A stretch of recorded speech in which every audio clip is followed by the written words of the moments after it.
Hello guys, today I'm gonna show you how you can turn on the extra clean function in Miele Dishwasher G53.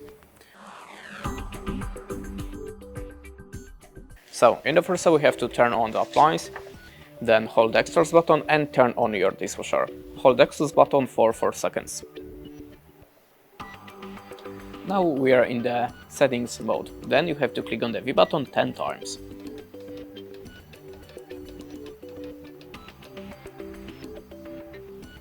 As you can see, there we have the P0, that means the extra clean function, it's a turn it off. If you want to switch it on, click on the exports button, and as you can see, now we have the P1. Then turn off your appliance to save the settings.